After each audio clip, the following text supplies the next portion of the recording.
Did U.S. President Donald Trump refer to the new Australian PM Scott Morrison as Malcolm, President Trunchbull, Trundle, or Malcolm Morris Trundler, mistaking him for the previous PM?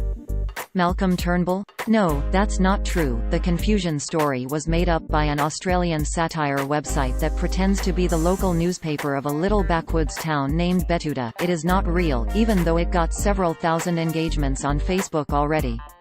The story originated from an article published on December 1, 2018 titled, "President Trump has a great meeting with man he thinks is named Malcolm," which opened, quote, "Despite a schedule full of watching Fox News and tweeting, almost definitely from the toilet, U.S. President Donald Trump managed to find time to meet with Australia's Prime Minister, who according to him is a guy called Malcolm." In his search to meet someone who represents the average Australian, Prime Minister Scott Morrison organised to meet with the billionaire U.S. president at the G20 summit and stated the meeting went well despite the fact Trump referred to him as Trunchbull at various points of the conversation. End quote. Users on social media only saw this title, description and thumbnail, possibly giving the joke away. Quote, "President Trump has a great meeting with man he thinks is named Malcolm, very good president of Australia, they call him Crocodile Jack, king of the outback," stated Mr. Trump. End quote. Trump did meet with the new Australian Prime Minister at the summit, but no reliable sources made any reports of Trump mispronouncing his name or confusing him with his predecessor.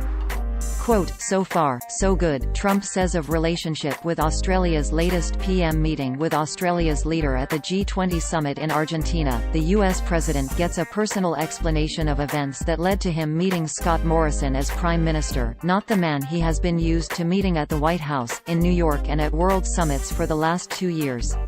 End quote. The Betoota Advocate is a satirical website, even though it does not come with an explicit satire disclaimer. In December 2017, The New York Times ran a feature about the founders. Quote, "The Betoota Advocate, a fake news site Australians really love. For 3 years Mr. Overall and Mr. Parker have remained steadfastly in character as proprietors of a rural newspaper."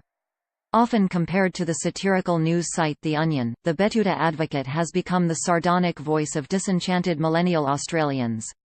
End quote. So you should really not believe anything the site says without checking it first. We wrote about betootadvocate.com before, here are our most recent articles that mention the site. Fake news, Idris Elba not to join The Walking Dead as new black character that dies after 1 season. Fake news, Reserve Bank did not say living standards won't improve until all the baby boomers are dead. O.J. Simpson fake news roundup, President, Kardashians, Browns.